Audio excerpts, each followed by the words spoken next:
India ਦੀ ਸਰਕਾਰ ਵਾਰ-ਵਾਰ ਜਾਂ ਉਹਨਾਂ ਦੇ ਇੱਥੇ ਜਿਹੜੀਆਂ ਕਈ ਉਹਨਾਂ ਦੇ ਜਿਹੜੀਆਂ ਆਪਾਂ ਕਹਿ ਸਕਦੇ ਉੱਦਾਂ ਦੀਆਂ ਆਰਗੇਨਾਈਜੇਸ਼ਨ ਸਪੋਰਟ ਨਾਲ ਚੱਲਦੀਆਂ, ਉਹ ਸਿੱਖਾਂ ਨੂੰ ਬਦਨਾਮ ਕਰਨ ਦੇ ਲਈ ਵੀ ਦੇਖੋ ਜੀ ਇਹ ਤਾਂ ਖਾਲਿਸਤਾਨੀ ਡਰੱਗ ਦਾ ਕੰਮ ਕਰਦੇ ਆ, ਲੋਕਾਂ ਨੂੰ ਮਾਰਦੇ ਆ। ਉਹ ਪੂਰਾ ਪਰਦਾ ਜਿਹੜਾ ਆ 3 ਸਾਲ ਦੀ ਵੱਡੀ ਇਨਵੈਸਟੀਗੇਸ਼ਨ ਤੋਂ ਬਾਅਦ ਕੱਲ ਉਹ ਪਰਦਾ ਜਿਹੜਾ ਆ ਉਹ ਚੱਕ ਦਿੱਤਾ ਗਿਆ। ਸੋ ਉਹਦੇ ਵਿੱਚ ਪੂਰਾ ਜਿਹੜਾ ਆ ਇੰਡੀਆ ਗਵਰਨਮੈਂਟ ਦਾ ਜਲੂਸ ਕੱਢਿਆ ਗਿਆ।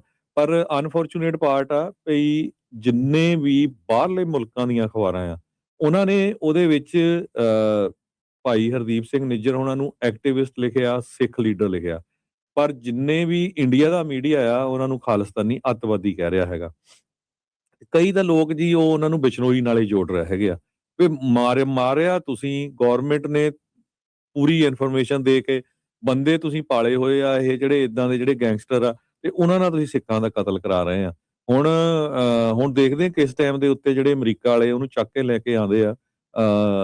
ਅੱਗੇ ਤਾਂ ਤੁਹਾਨੂੰ ਪਤਾ ਹੀ ਆ ਵੀ ਅਮਰੀਕਾ ਵਾਲੇ ਛੱਡਦੇ ਨਹੀਂ ਜਦੋਂ ਕਿਸੇ ਸਿਟੀਜ਼ਨ ਨੂੰ ਜੇ ਕੋਈ ਮਾਰੂਗਾ ਜਾਂ ਮਾਰਨ ਦੀ ਕੋਸ਼ਿਸ਼ ਕਰੂਗਾ।